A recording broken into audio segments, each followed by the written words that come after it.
Welcome to our Monday, June 13th, 2022 regular trustee meeting. If you can stand, please stand for the Pledge of Allegiance.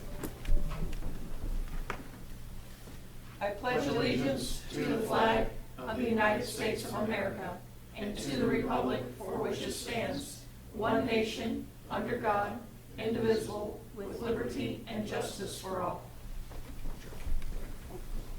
Thank you very much.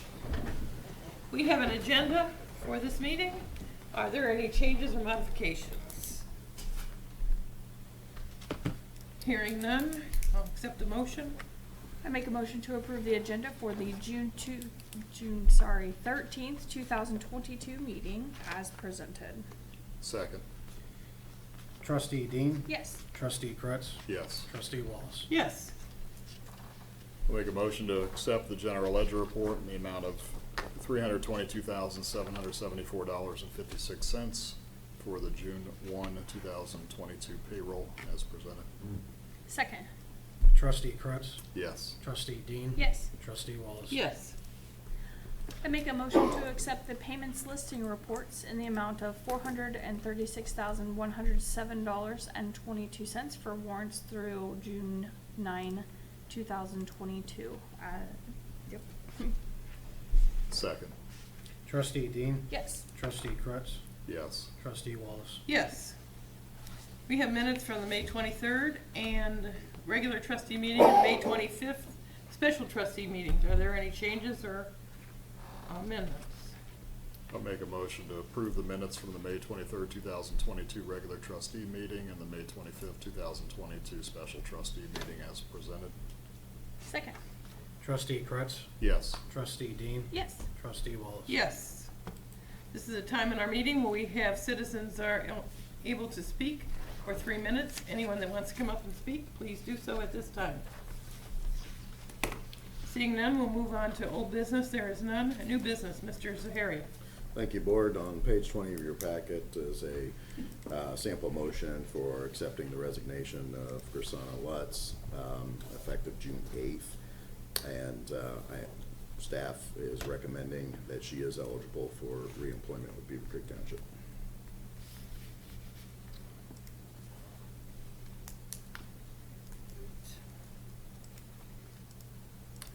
Sorry. I'll make a motion to accept Thank you. I'll make a motion to accept Chrisana Anderson Lutz resignation effective June 8th, 2022. Chrisana Anderson Lutz is eligible and that she would be eligible for reemployment with Beavercreek Township. Second. Trustee Kretz? Yes. Trustee Dean? Yes. Trustee Wallace? Yes. Thank you, Board. Next item is to cancel the August 22nd regular trustee meeting. We will start the remodel of the community room on after your August 8th meeting, so on August 9th. Staff will be in here essentially demoing. This will give us at least 5 weeks in case we run into any issues before your next regular scheduled meeting, which will be September 12th. There's a motion on page 21. I make a motion to cancel the August 22nd, 2022 regular trustee meeting. Second. Trustee Dean? Yes. Trustee Kretz? Yes. Trustee Wallace? Yes. Thank you, Board. The next item is on page 22 is the bi-weekly report for the Sheriff's Office, followed by the monthly report. Sergeant Moore has a few things to just kind of mention and answer any questions you may have. Great. Good evening. Good evening. Just wanted to add a couple things, just starting with we'll say the end of, not necessarily the end of COVID, but we'll say the impact of COVID on gatherings. So we're starting to, and then with the summer, do more active threat training with some businesses. This week and next, I'll be in one of the auto dealerships here. Also spoke with others as well. So the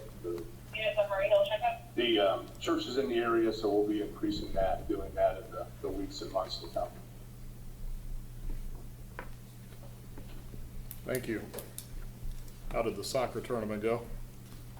All signs indicate very well. We held an after event debrief with ODOT, the county engineer, soccer staff, and it just went really well. ODOT was able to put in a program that made the egress out to where people were always moving. Seemed like there was a light change about every 60 seconds, 65 seconds. And communications went out to the teams and players to try to use Factory Road as the primary egress. And although it didn't seem like they did that as much as we had hoped, it's still, they did it enough to where it went really well. Had numerous people involved and said it was actually the best event as far as traffic goes in recent memory. So they expect to double the teams for the Haunted in October. We touched on it briefly just with a couple things, and we'll reconvene probably early September and get a game plan for that. But all signs indicate if it goes anything like we did, it'll hopefully, knock on wood, be a success. Great. Great. Thank you. Are there any questions for Sergeant Moore? I had none. Stay And- safe. Thank Thank you. you. Thank you for creating a great event for the soccer people. Thank you, Board. Next item is on page 63 of your packet is the biweekly report for HR. Are there any questions? Whoa.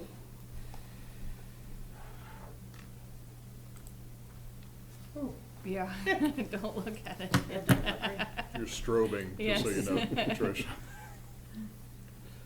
You're strobing, so Oh, their mic's off. don't move your hands too slowly. are there any questions? I had no questions. I didn't have any Thank you. questions. Sounds Thank like you've you. been busy, got your hands full, and thanks for dealing with what you're dealing with. Yes. Thank you. Thank you, Board. Next item is on page 65. I'll turn it over to the Fire Marshal. Afternoon, Board. On June 2nd, specific site plan application for Hillside Farms at Stonehill Village PUD was presented to and approved by the zoning code, or the zoning commission, excuse me. So we're requesting that we can set up a date and a time to hear the case and make a final decision on it, preferably 6:30 after the next trustees meeting on the 27th. So we have a sample motion there, if you'd like to approve that. I make a motion to schedule a hearing for the trustees to consider zoning commission case number 830 for June 27th, 2022 to begin at 6:30 PM or as soon as possible thereafter. Second, Trustee Dean? Yes. Trustee Wallace? yes. Trustee Kretz? Abstain. Thank you, Board. And Next item is on page 67 is the biweekly report. Are there any questions?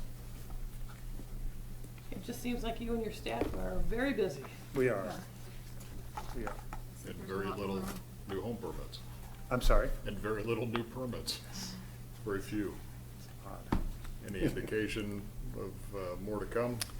No, and I apologize, I was out last week on vacation, and think Max had sent some information to you on the last Home Builders Association meeting. That's all we've gotten so far. Okay. So We did- there was a- Yeah, you're halfway through the year, and so revenue projections as far as for your department? We're looking at that.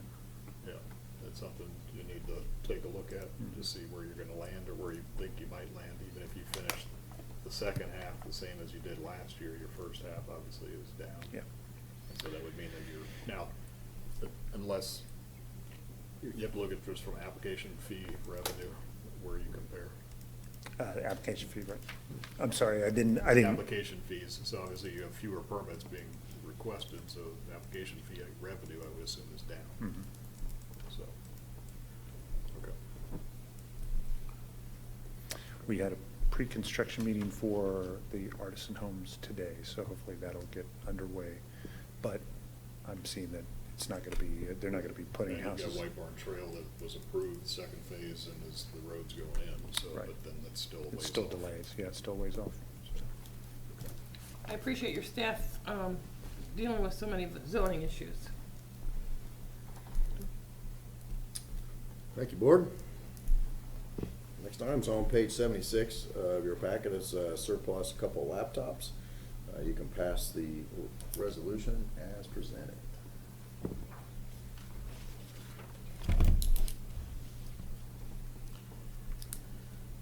I'll make a motion to approve resolution 20220-613-IT-A, a resolution finding certain township equipment to be surplus and to dispose of it as presented. Second. Trustee Kretz, Yes. Trustee Dean, Yes. Trustee Wallace. Yes. Do Thank we, you, board. on those, just out of curiosity, do we remove and destroy the hard drive Yes, before we we do. do that? Yep. Okay. Sure do. Thank you, board. Next item's on page 78 is the network switch replacement. It's kind of an awareness item. And I gave a little bit of an update last meeting. I'll turn it over to Abraham to give you a overall project. It is a budgeted expense, and we do have motions on page 79. Thank you, Mr. Zarieff. Yeah, so this is a request to replace all network switches across the township. Their primary catalyst for doing this is switches are all at various stages of end of life.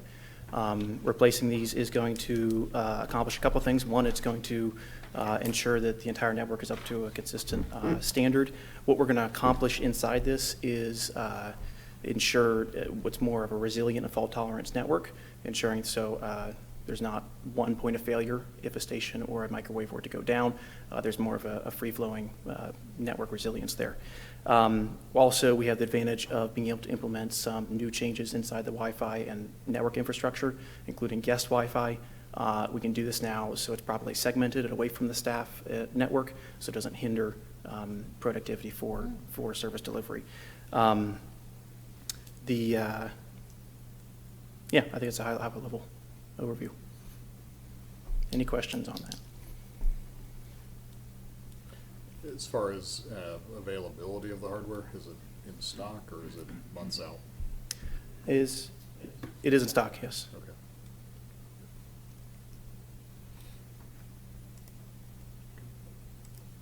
Thank you, No other board. Two questions? motions on page 79. I make a motion for purchase request 22-fire-1417 to CDWG for network switches and associated equipment in the amount of $64,218 and to authorize the township administrator to sign for the board. Second. Trustee Dean, Yes. Trustee Kretz, Yes. Trustee Wallace. Yes. I make a motion to approve purchase request 22-fire-1416 to Paragon Inc. for network switch implementation in the amount of $3,960 and to authorize the township administrator to sign for the board. Second. Trustee Kretz, Yes. Trustee Dean, Yes. Trustee Wallace. Yes. Thank you, board. Next item's on page 87. Staff's here to Thank answer you. any of your questions. Thank you very much. Yeah. Oh, what I wanted to say is that 99%, that's the best we've had so far on the statistics, so I was happy to see that. On the network uptime or the? Yeah. Workstations. Coming along really well. Good, yeah. Yeah, we're seeing a good flow in tickets. I think the on-site presence is helpful in that regard. I think so, to iron too. some things out. But is the ticket volume static as far as, is it this average for every month? Is this more than, less than, if we look at a year ago today? Yeah, if you look at historically what we were at in June last year, we're tracking a little bit lower, which is about what we expected. Once we implemented the server project, ironed out a lot of things with the network, a lot of the recurring issues have been alleviated. And then as far as the hours that we just approved on the network switch change out, so that is outside of our contract as far as that couldn't be accomplished in the support hours? Correct. Yeah. We will try to accomplish that in the 16 hours we have scheduled on site for the township. We have been maximizing that time, so that time has been pretty heavily used. Okay. So we have, if we can, we'll do it in that time, but we should probably budget and expect a large portion of that is done outside. Some anticipated extra cost, okay. And then from a township perspective, do we have a sense now, we've been at this a while with you guys, relative to our, what I'll call our frequent flyers or our most common support tickets, what they are, who they're with, and if there's a training, something we need to do to improve training, or is it the same person that has a problem with a mouse every week, or? Yeah, I don't know if we have specific individuals that are constantly frequent flyers. If there are recurring issues, they may have to do with maybe Jason, you could speak to this, but GTAX and mobile connectivity. But a lot of what we've done is alleviate recurring issues, and so what we do have is just what we expect to see from day-to-day IT operations, as well as documenting our resolutions, so if there is a problem, resolution next time is a lot faster. Okay. Yeah, I'm just trying to isolate if it's, a certain individual, group of individuals, or certain type of problem that we could address with training to solve that. Sure. So, and sometimes you can't, I get it, but just, it is what it is, you deal with what you're dealing with. Okay, thank you. That's all I have. Thank you. Thank you. Thanks, guys. Thank you, Board. Next item's on page 89 in your packet is the biweekly report for the Finance Department. Are there any questions? I'm sorry, I had one other question, IT related, but I don't know if it's a Paragon question. As far as the, from a tower perspective and the tower replacement we talked about, so is Paragon involved in that, or is that PNR Communications, or who is in, or everybody? Yes, everybody. Okay, thank you. Yeah. Just to make sure we didn't miss, a connection, Yeah. so that we have everybody involved, Yeah. all the stakeholders. Sorry. That's right. Next item's on page 89. Are there any questions for the Finance Department?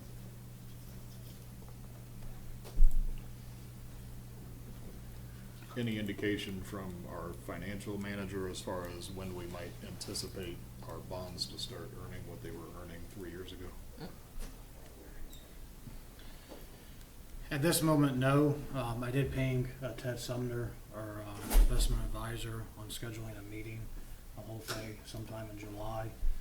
But at this time, right now, we are receiving some indication that we have a couple of items earning about 150 basis points, not to what we saw before COVID. We were at about 2.5% basis points. But nothing to what we were receiving before COVID. Okay. You might also ask them to just keep a close eye on commercial paper. Because obviously Absolutely. as interest rates increase, the bond rates may be slower to respond, but the commercial paper should respond faster. And we are actually at the Ohio Revised Code Max on allowable purchasing of commercial paper. Okay. Okay. You can only have 40% of your portfolio in CP. Okay. Okay.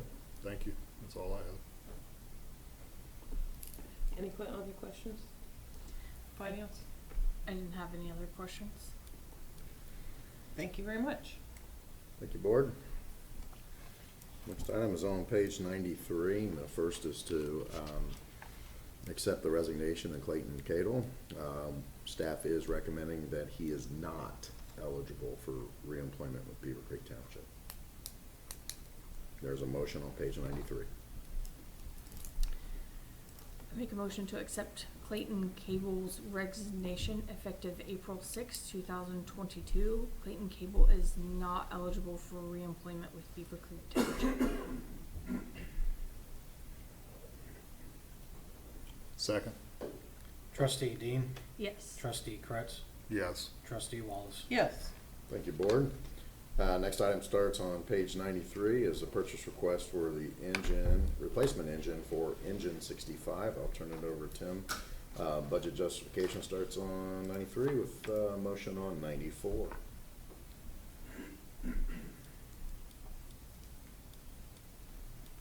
Good evening, Board. We kind of knew this was going to be coming. We were, piecing it back together the best we could, but at almost 1,100 hours or 11,000 hours,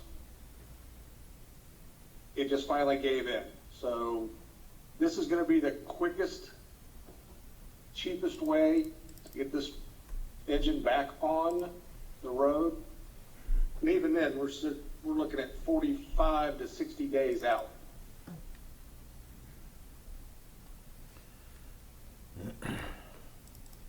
Are there any engines of the same year and vintage and motor size on the used market that are available for sale that have the same or less hours? Not that we can find at this point. Our biggest thing here is you have to be careful what you put back in the fire equipment, just because of the testing and everything that goes through. So is this a new engine or a rebuilt? It's actually a new engine. And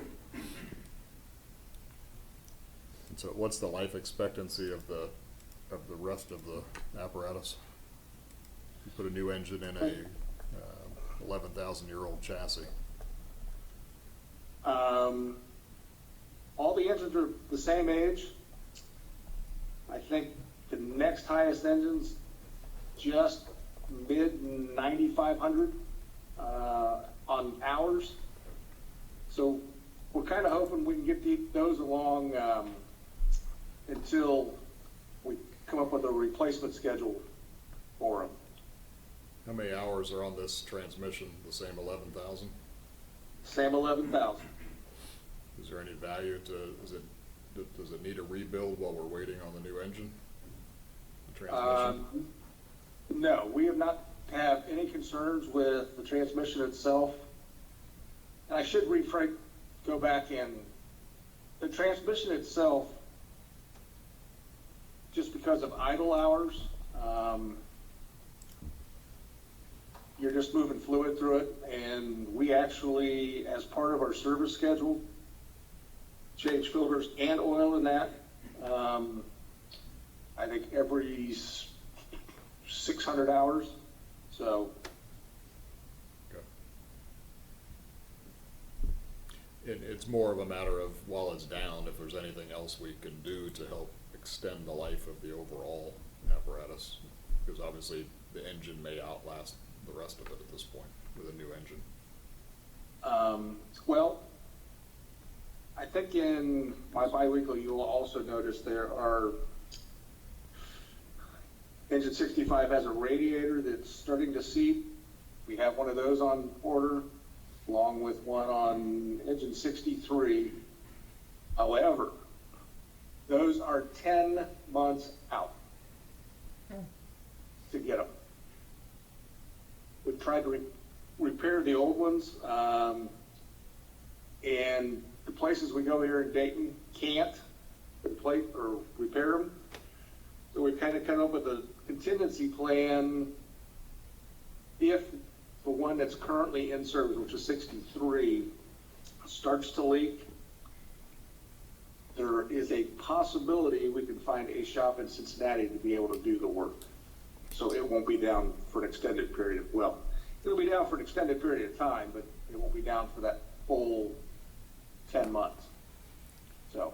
How did this engine score when we did our last evaluation of it, as far as when we went through we go through the equipment, I guess, on a yearly basis, and we score them as far as replacement and when we would anticipate it to cycle out? To be honest with you, I cannot answer that question because I don't know that I saw the last scoring, other than that's when it was identified that the engine itself didn't score well at all, just because of the number of repairs we've done to it trying to keep it in service. Anybody from fire know? All the fire engines are at end of life. So, which we knew this was coming when we purchased the engines and did our 10-year funding plan, and we knew we were gonna be a certain point. What it's gonna come down to is what pieces of equipment we are going to trade in or surplus, and which ones we're gonna keep in regards to reserve piece. Right. Yeah, I guess my question was headed towards, was this one the first on the reserve list or the last one to be reserved? I don't recall.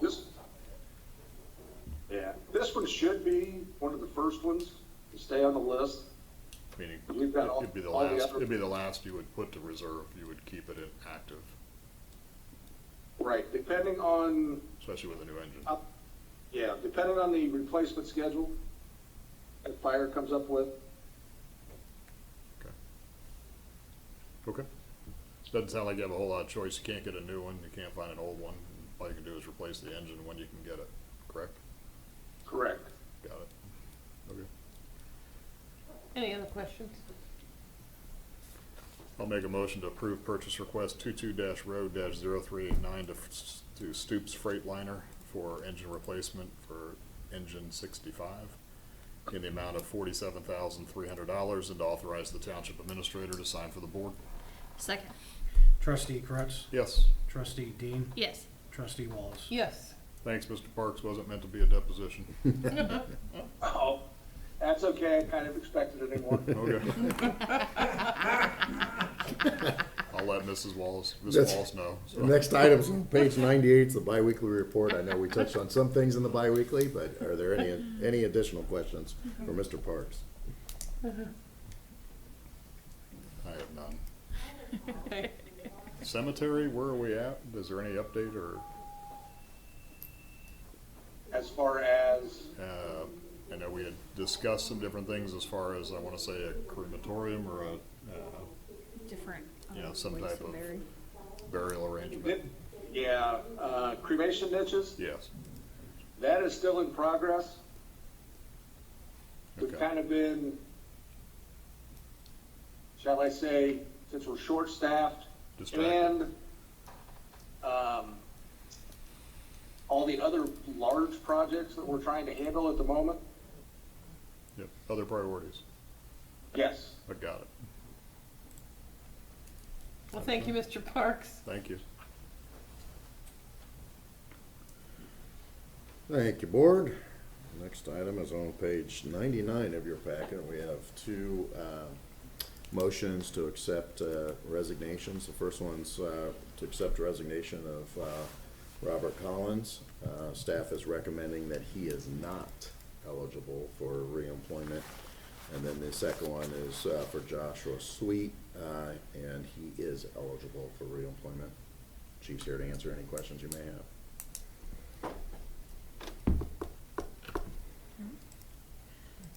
Any questions on these two? No. I didn't have any questions. Oh, sticker. Thank you. I make a motion to accept firefighter Robert Collins' resignation effective June 6, 2022. Robert Collins is not eligible for reemployment with Beavercreek Township. Second. Trustee Dean. Yes. Trustee Kretz. Yes. Trustee Wallace. Yes. I'll make a motion to accept firefighter Joshua Sweet's resignation effective June 23rd, 2022. Joshua Sweet is eligible for reemployment with Beavercreek Township. Second. Trustee Kretz. Yes. Trustee Dean. Yes. Trustee Wallace. Yes. Thank you, Board. Appreciate your help with both of those.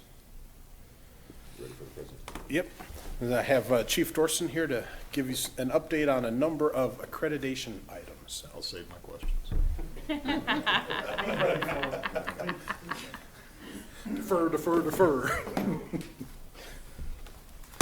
Thank you. Good evening, Board. Just want to take the time to bring you up to date with where we're at with accreditation. First off, thanks for this opportunity for this evening. We want to hit three topics tonight. One is overall update on accreditation, the standard of cover, and then our annual strategic planning compliance review, which was part of your packet. So we'll hit those real quick. I'll try and be as brief as possible.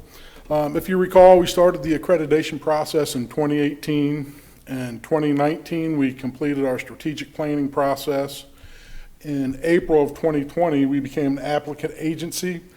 That put us on an 18-month clock to get all of our documents together to become a candidate agency, which we did in March of this year. And what that essentially means is we've submitted all of our documents for peer review. So we're a candidate to go before the commission. On April 14th, we reviewed our standard of cover with our peer assessment team, which is 4 chiefs from 4 like agencies throughout the country. And then on May 2nd, we got notice from them that we are being deferred, which is a 4-month cycle to improve our documentation.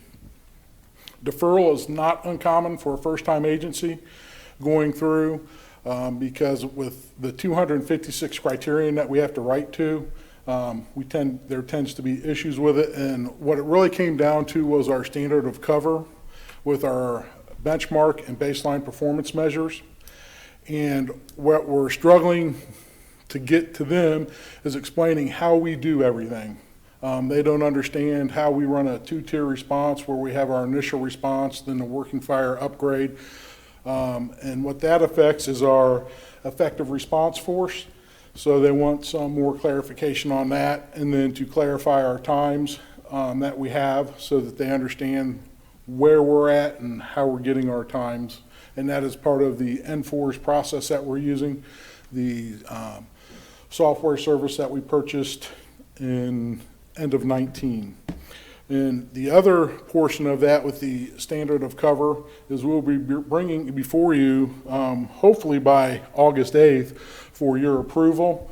Because one of the things that the peer team likes to see is that the authority having jurisdiction has read and approved the standard of cover. And we'll cover that here, what the standard of cover is here in a little bit. So what that brings us to is a revised timeline. Our June site visit, which did not happen because we were deferred, is now moved to October. The site visit will happen either way, whether they've reviewed all of our documentation and they think it's ready to go, or they come out and they review it and they either, in this case, when they come out, they'll either approve us to go before the commission or they'll deny us. And if we're denied, then we have to start over and resubmit all of our documents. So that'll be another 24 months. I do not anticipate that happening. With what we've been working on with our peer team review, we're getting a lot closer on the benchmarks and the other items that they had asked us to review. So what it looks like is the goal is to submit everything to the peer assessment team by August 31st. That gets us within our September 2nd window. They will be out the week of October 3rd through the 7th for site visit. And then after that, if approved, we'll go in March to Orlando before the commission for our hearing. It's almost identical to what law enforcement goes through. Ms. Wallace, I'm sure you dealt with that with the city, so with the police department. So, like I already explained this stuff, if we get denied, then we have to start over, and then that leads us to deciding what we want to do. I will tell you right now, the accreditation process is working. Guys on the street have taken to certain things and are doing them without even realizing they're part of the accreditation process, but they're making those improvements. One of them is Lieutenant Dewey, who's done a lot of stuff with our active 911. He is implementing a lot of stuff for pre-planning that goes hand in hand with what we need to do in accreditation for risk classification of our buildings. And their pre-planned process has incorporated the risk classification into it. So we're doing things that a lot of people don't realize are accreditation related, but are. And so even if we don't get the sticker and the certificate, the process is working for the organization. We're making those improvements that we need to make as an organization. So I'm very happy with that. Are there any questions on the quick overview of where we stand with accreditation at this time? Once we're accredited, I mean, I'm assuming that we eventually will get accredited, then then how often do you have to redo it? Every 5 years. 5 years.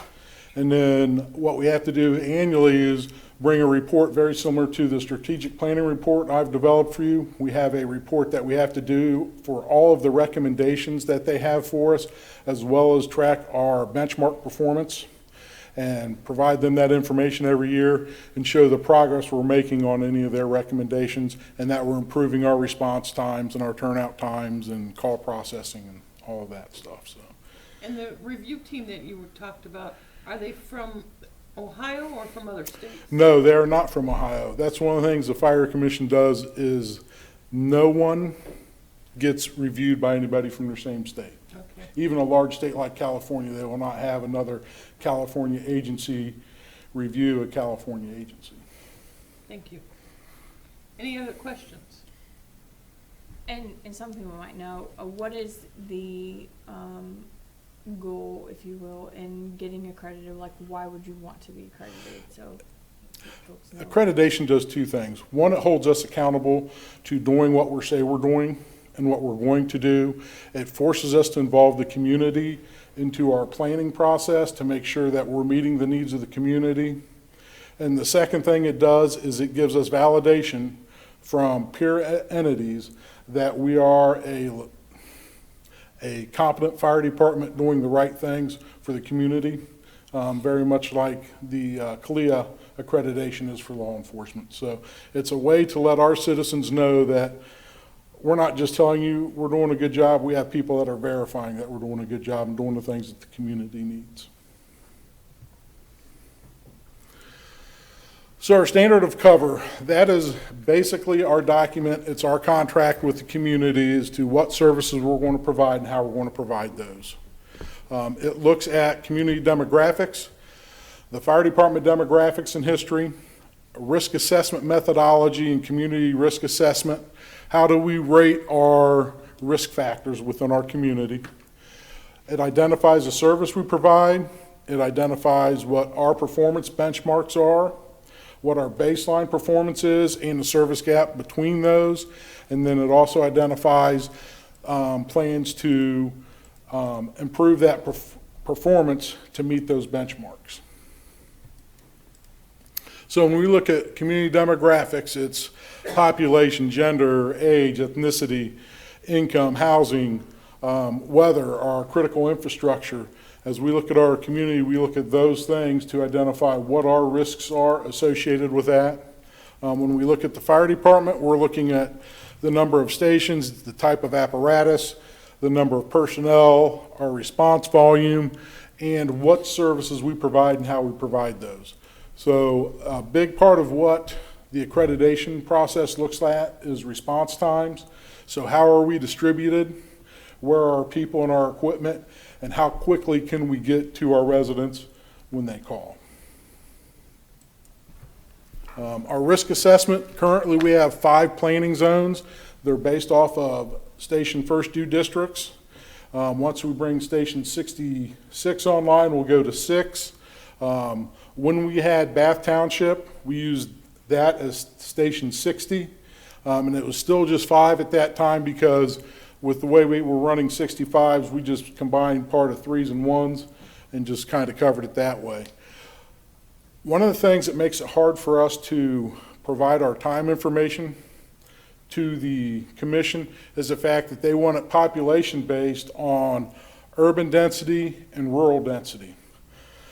We don't really fit either one of those very well. So it's hard to break down our response times into those categories, and that's what makes it hard to provide them the information. That's one of the things we're working on with the commission on how we can identify that.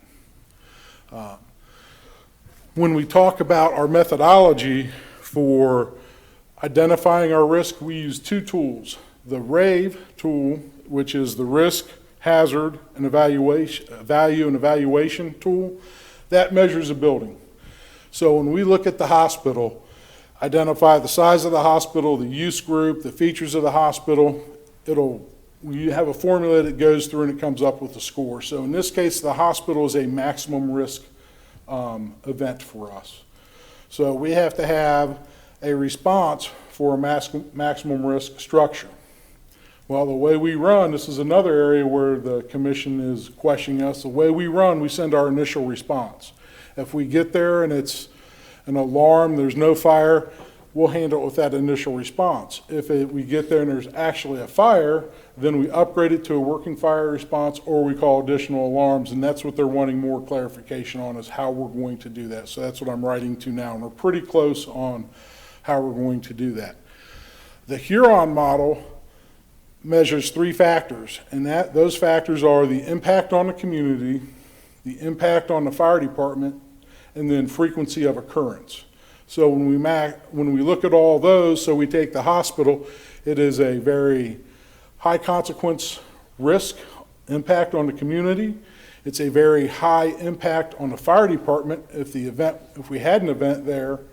However, it's a very low frequency. So when you put those into a formula, it comes out and that places the hospital at a max risk just because it's a hospital, where a residential structure fire, they're more frequent, they're a little less impactful on the fire department, and they're a little less impactful on the community, so it comes in at a high risk event. So as we go through and we break down how the community comes out, our risk, those are the 2 tools that we use.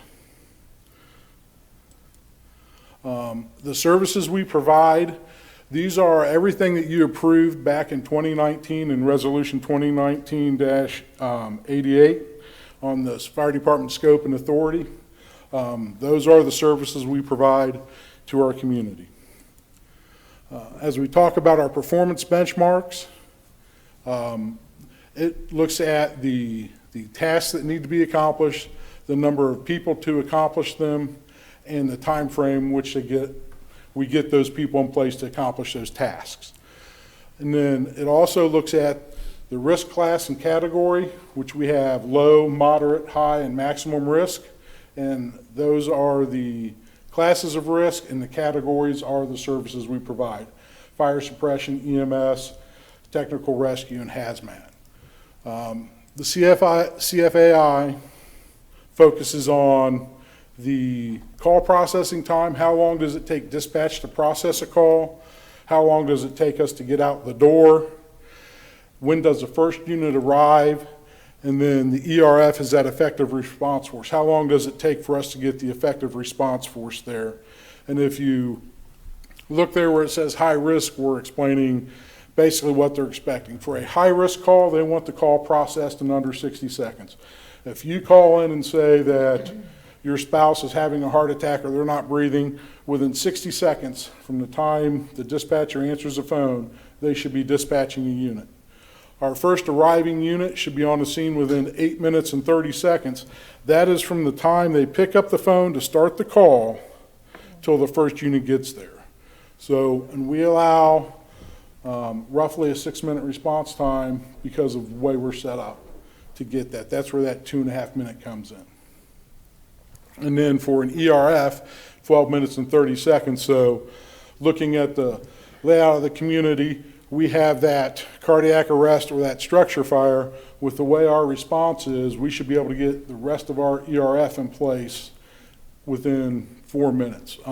We're not there. That's ideal using the NFPA standards. That's what we're trying to base our benchmarks off of. But we're not there yet. And we'll show you here. When we look at our call processing time for high risk, it's 2 minutes and 56 seconds. So it's well above that 1 minute mark. I have been able to get access to some new data where I'm seeing where the dispatchers are being prompted within that 60 seconds on those high risk calls. Now I just need to find the data to support that they're actually sending the units in that time. And that was part of the times that our peer assessment team had concern with. So as you can look through there, you can see where some of those things are concerning. We shoot for a 90-second turnout time for our guys. We're a little bit over that. We're about a minute over that in some cases. So we're trying to bring that down. And there's lots of different things we're going to be looking at from the operations side to help address some of these issues. Some of the things have already been implemented, like text-to-speech dispatching. That allows a dispatcher just to send units with the click of a button versus getting on the radio, talking, and hanging up from the caller and that kind of stuff. You can see our service gaps here. The call processing time, that's one, like I said, we're working on. We have some new tools to look at that. Turnout time, it'll be difficult to hit that 90 seconds with the way our stations are laid out, especially in the evening hours and stuff like that. And I should have probably mentioned this in the beginning, the only thing that the commission looks at are emergent threat to life calls. So our BLS, I've stubbed my toe and I called the ambulance type call. We're not capturing all the times for that. We have the ability to do that just to see what our performance is, but the commission does not require that at this time. Our service gaps, our call processing, we want to improve our proficiency with ProQA and then clarify the time expectations with the dispatchers to make sure that they are fully aware of a threat to life call needs to be handled within 60 seconds. Our turnout time, we're working on that with pre-alerting, with the station alerting stuff. The mobile units, one of the options we have with that is working on geofencing so that it automatically senses when you start that response so our times are more accurate. And then A long-term goal would be to increase personnel so we don't have to cross-staff rigs, so that if you're assigned to a rig, you don't take an extra minute switching between apparatus to respond. But that's a long-term goal. And a lot of these are going to be long-term goals, like the addition of Station 61 or 66 to address the southeast portion of the community. And then more personnel so we can reduce cross-staffing, increase staffing on apparatus. Some immediate fixes we could look at: do we add medic units on that initial fire response, which is something we have done. So we're starting to build up some of those things internally already. And then out of our standard of cover, some overall improvement goals, which have been from the get-go, are improved call processing, improved response time, long-term staffing, realignment of response areas, very similar to what we did when we opened Station 65. We realigned response areas for that, and then to achieve and maintain our accredited agency status. Any questions on the standard of cover? Because that'll be one document that try and get to you ahead of a time before your meeting. It's about 120 pages right now, so we're trying to scale that back. But with the information they're asking for and some of the exhibits they want in there, it's just hard to bring down. We've got a handful of questions. On the data that you showed us, is the new data you've compiled, or that is the data from the previous standards of cover? That is from the previous, from what we previously sent. We're working with the peer team, and then Chief Easter and I are doing some work trying to get better information out of the CAD system that we're sending to N4 so we get more accurate numbers. Which then, because the piece, obviously, maybe it's not, but from my perspective, what I would want to see is what have we improved, where is it degraded? As far as when you look at specifically response times, we did certain things, we put stations in certain places, and we planned on future stations in certain places to improve those response times. So it'd be interesting to see a side-by-side comparison. Mm-hmm. And what we'd really want to do is points you went through. Go back and compare to the 2016 standard of cover that Chief Vandenboss did before we started that station to see where those are at, and then bring up a comparison, because we have the data. We could go back and run a comparison from, I think we go back to 2018 with N4s up through 2022. We could do a look back there in 2018, definitely. So the data points you had on the screen, it'd be interesting to see where we were and where we are, and did we improve? Did we hit our, did 65 improve to the degree we thought it would? Or, because the township hasn't grown geographically. We've grown density, but we haven't grown geographically. Right. Right. So, that is one of my long-term goals. It's just not one that I think I will get done before September 2nd. I'm really focusing on getting their questions addressed.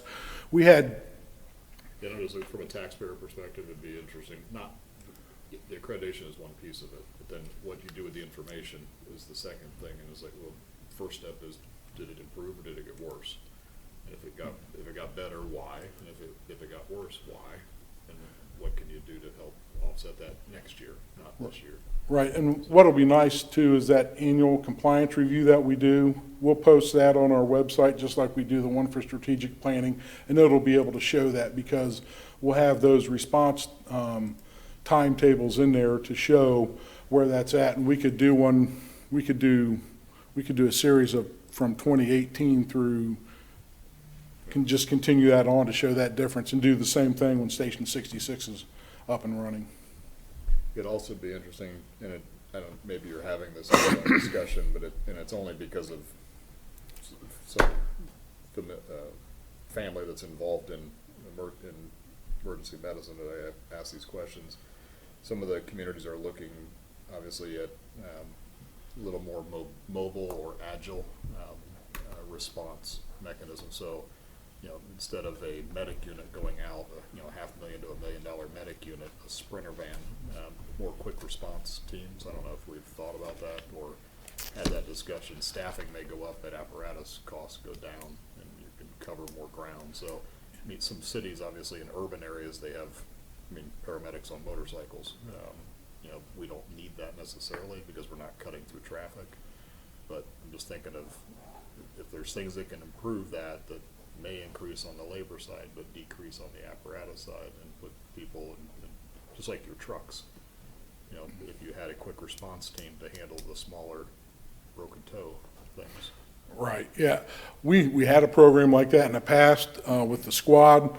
It's just not one of the things that's been directly in this cycle of the accreditation process, but as we go through with the accreditation model, we will look at all options that are out there, because that's what accreditation does. It forces you to look at yourself and find ways to improve.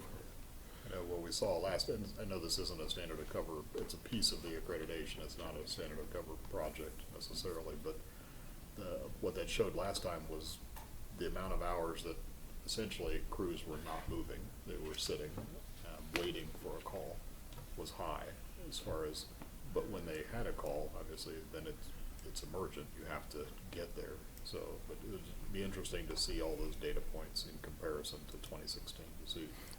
Yeah, especially with that blip we had there with COVID in the middle, because initially we saw a drop in requests for service. So yeah, it'll be interesting to go back.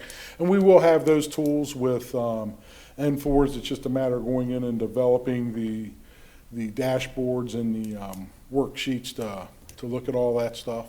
But even sewing, I mean, as far as the number one, from my understanding, the number one as far as traffic count, the busiest ER or ED in the community, other than downtown. Mm-hmm. And so, it'd be interesting to see how our numbers have compared. And I don't know, do we wait for the? Do we wait to get in? I know I went to ED and it was 55 minutes before I was seen. So I don't know, when we bring someone in, is there a waiting? Are they short-staffed so much that it's impacting your time? Sometimes it does. Sometimes the patients, depending on their level of criticality, will get sent into the waiting room. Sometimes they'll be stacked up in the hallways. It just depends on how serious the patient is. And I don't know that we truly track that amount of wait time. We know we have extended wait time sometimes before we can get a patient to bed, but I don't know we have a specific benchmark that we've ever tracked for that. We actually do now, in the EMS reports for when the patient transferred to the hospital versus when they arrived at the hospital. Okay. So we do have a metric.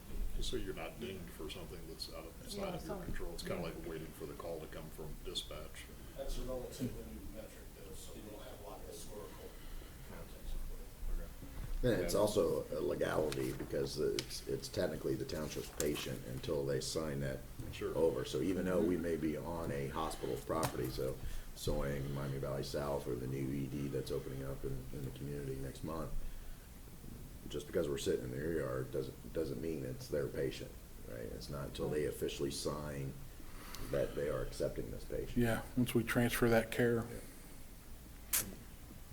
Yeah, the only other come for future, when we're looking, obviously, just as far as future locations for stations, is to take into account traffic and traffic patterns and traffic studies. As far as demographics are one thing, where the people are, but the second piece is how you get to them. Right. Efficiently. So, and then the final thing before Ray move on is the strategic plan annual compliance review. What I'm going to go over tonight is an overview of where we're at for everything. The 2022 review, I believe, was provided as part of your packet. So I'm going to kind of just give a highlight of where we are. We are in year 3 of a 5-year plan, so we're pretty much smack dab in the middle, and we're actually making pretty good progress. When we look at all of our goals, goal 1 is objective A is 50% complete, and that's because we're drafting a policy for that. B, which was branding, is 100% complete. And then C, which is labor management, I have that at, which is the software for communicating and tracking all of our policies and procedures. That's at 75%, and that's because of the work they're doing back and forth with the Goal 5 committee. Workforce development, there's a couple goals that haven't started yet, but they're anticipated starting it by the end of this year and beginning of next year. And those tie in with our manpower studies and stuff like that for how we're going to distribute personnel, how we plan our days and that kind of stuff. The objective B is we continue to work with HR and the township administrator on the hiring process. That's one that we know is a long-term program with incremental tweaks, because it'll be an ever-evolving process with the way and the difficulty it has been getting people to get hired for jobs here. 3 is community engagement. This is branding. A is the branding, so we have completed that. If it's not something that's in place now, it's planned with the purchase of new apparatus or things like that. We are in the process of developing a customer feedback survey. The survey's done. It's coming up through staff for review, and then it'll be brought to the board for approval, and same thing with the policy that goes with that. Community risk reduction program, we do a lot of things for that, such as our car seats, our CPR classes and stuff like that, but to call it a true community risk reduction program in the sense of what the Center for Public Safety Excellence looks at, we don't have that in place, and the NFPA just came out with a standard on how to do that in 2019. So we're trying to get caught up. It'll be one of those things that'll be pushed off for a little bit. Goal 4, training. This is one of the areas where the guys are very active in revamping our training programs. As you can see there, they have quite a bit of compliance there. Objective D cannot start, which is the monitoring and revision of the things they've implemented, until we get C done, which is the budgeting and implement some of the bigger ticket items that they want to do with the training. So 5 is technology. D&E really haven't been started because we haven't gotten to the point where we're ready to start reviewing changes that are implemented. This year, the state threw a monkey wrench in our technology process with the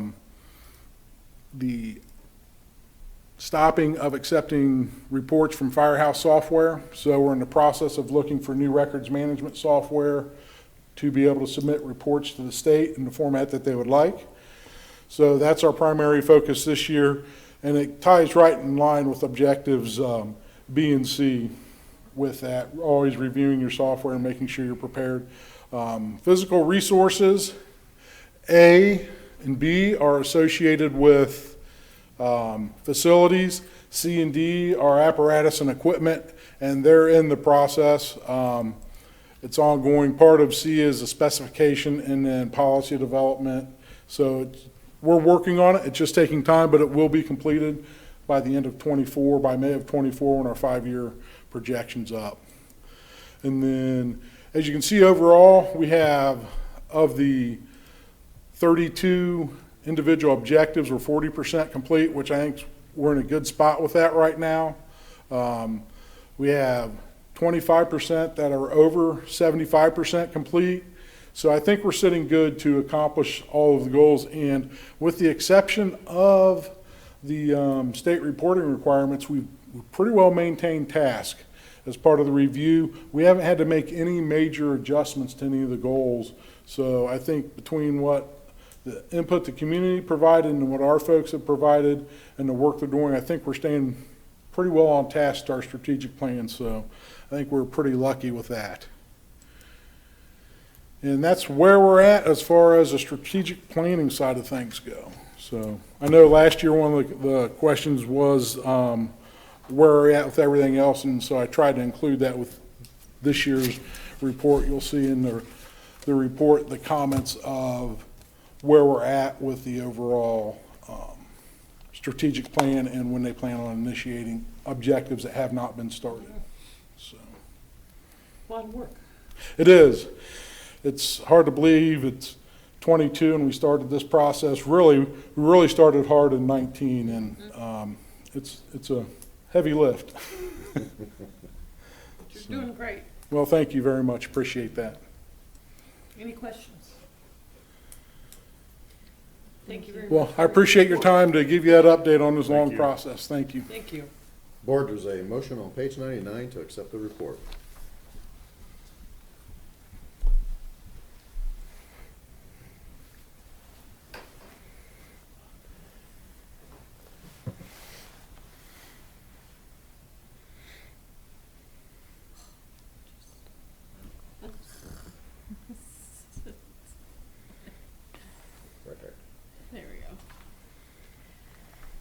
I make a motion to acknowledge receipt of the 2022 annual compliance report, documenting progress towards the strategic goals and objectives outlined in the Beavercreek Township Fire Department 2019 through 2024 strategic plan.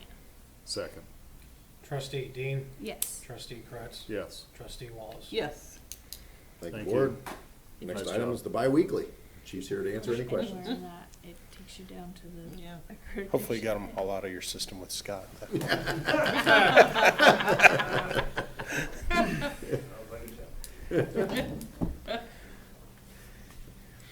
I did have one thing I wanted to note for the board.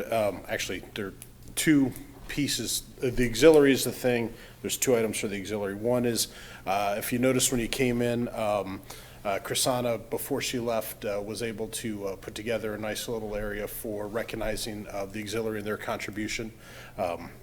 And so I'm sure we'll have opportunity to continue to build on that, but I wanted to recognize Chrisana for what she did with it, and the auxiliary obviously for earning all the awards and recognitions out there. It looked nice. I noticed it the other day and I was like, this Yes. is new.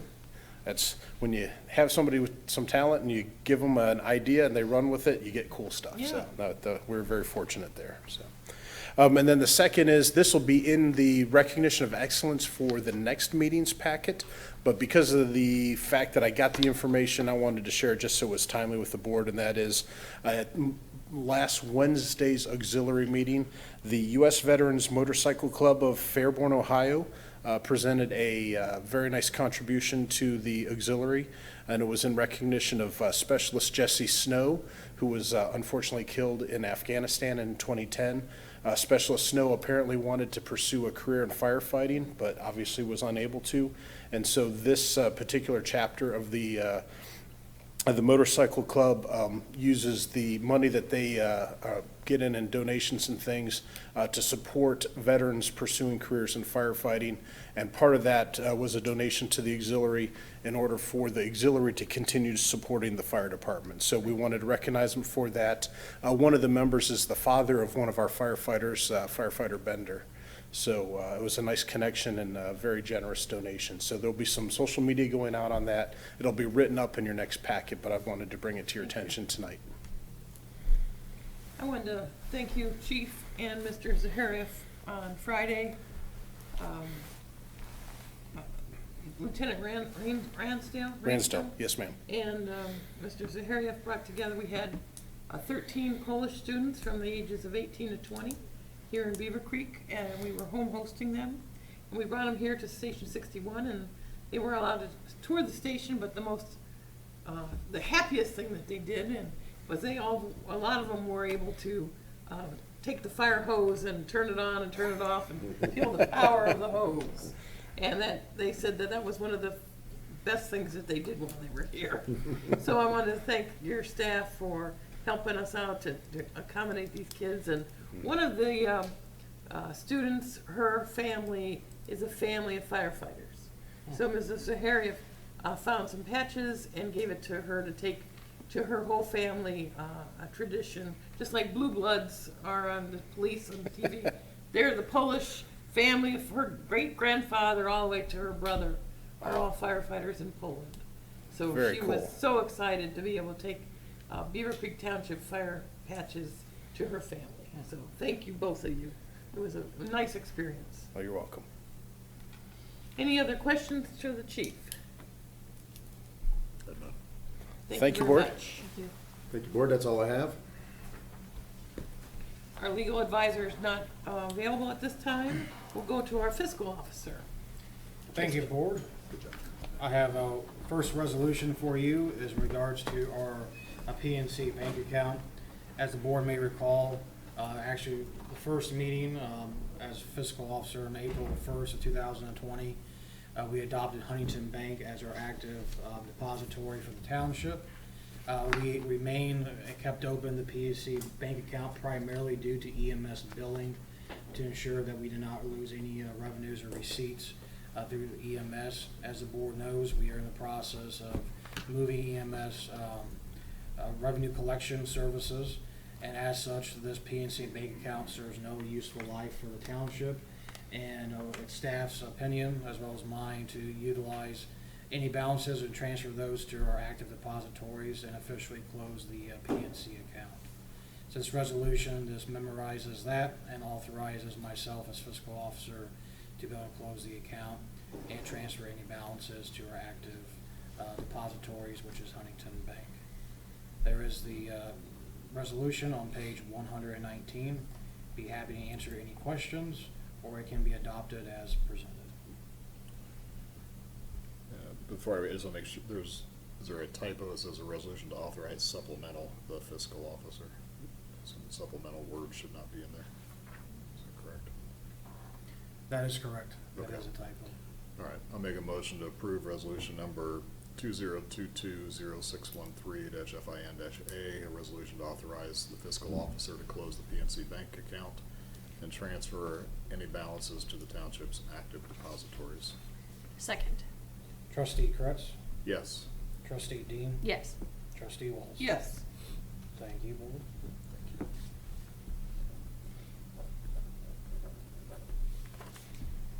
Next item I have is a purchase request.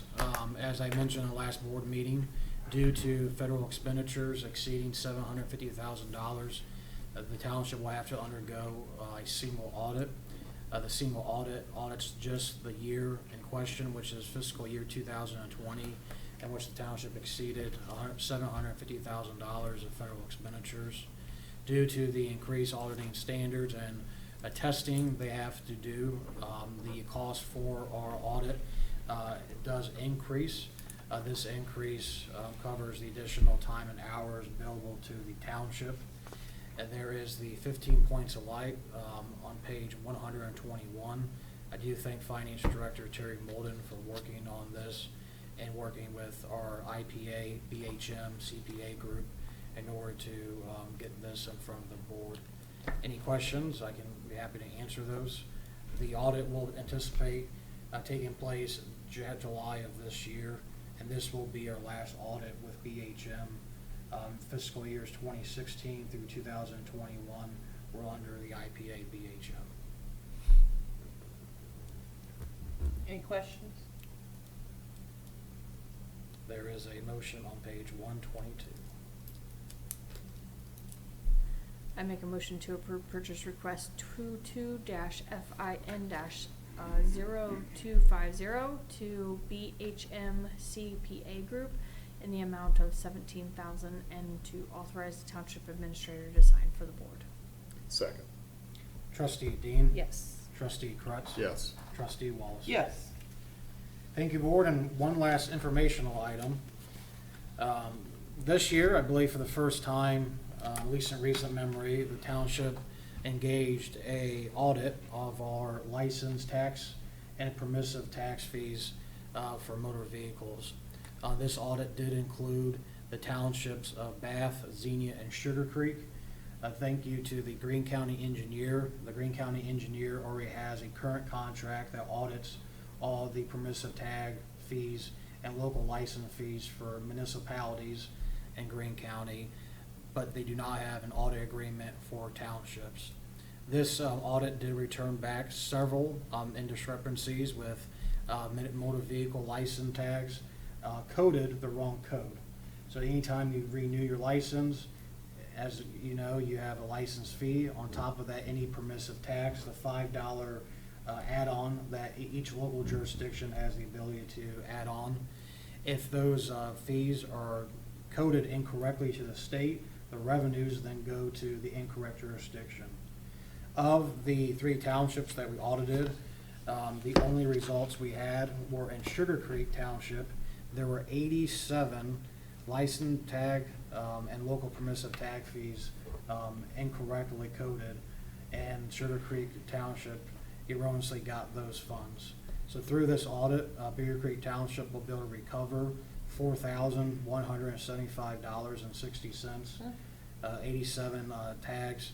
Those monies will be submitted to the Bureau of Motor Vehicles, which will be remitted back to the township and deposited into the restrictive funds for motor vehicle permissive tax.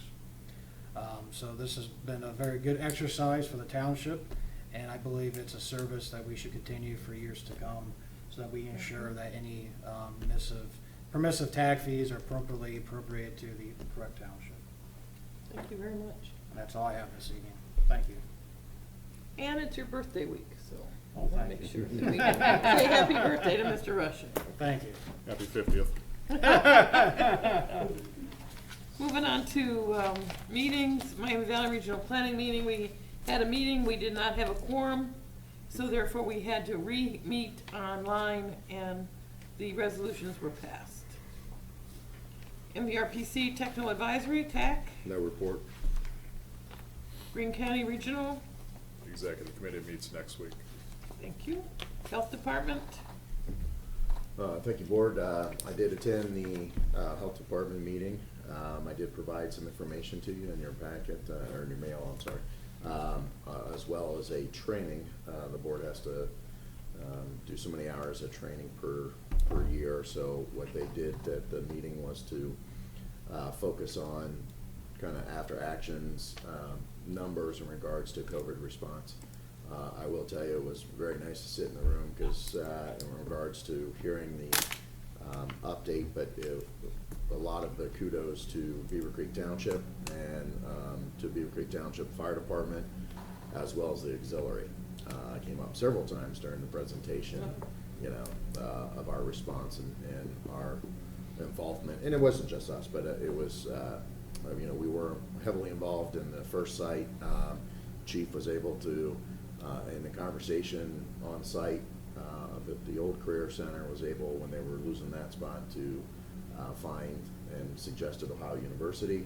That worked out very well. It was, the health department couldn't say enough about working with Ohio University at the Russ Research Center, and then as well as our staff. I provided not only a medic unit, as well as full-time staff there, but also all the volunteer hours from our auxiliary as well. So the only other major concern that was brought up at the meeting was a pending bill in our state legislature to essentially dissolve the health department board districts and put it under the county commissioners.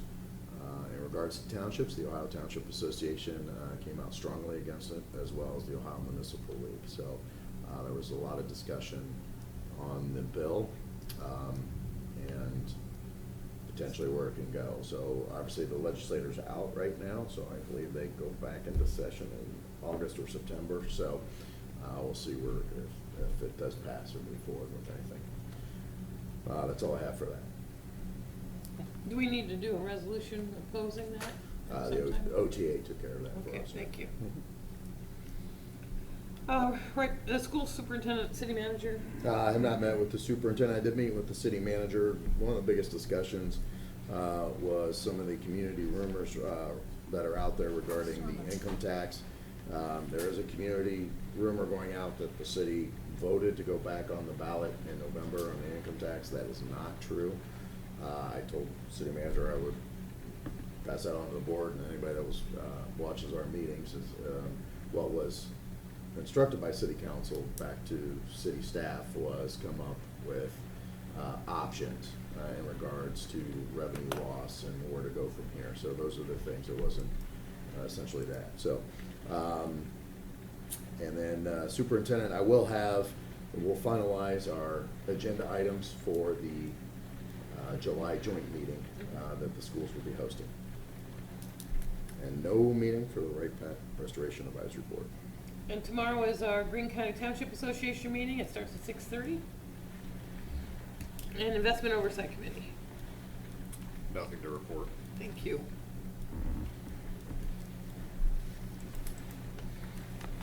We're about to get hammered.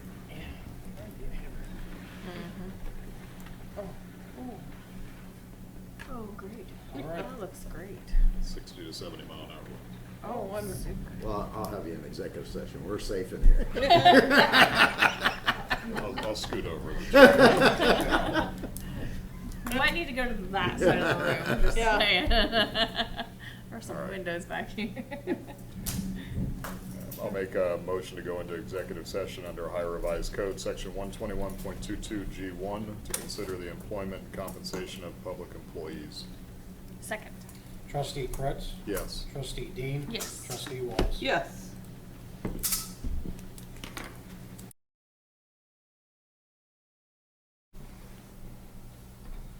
Okay. Make a motion to come out of executive session. Second. Trustee Kretz? Yes. Trustee Dean? Yes. Trustee Walls? Yes. Motion to adjourn. Second. Trustee Kretz? Yes. Trustee Dean? Yes. Trustee Walls? Yes.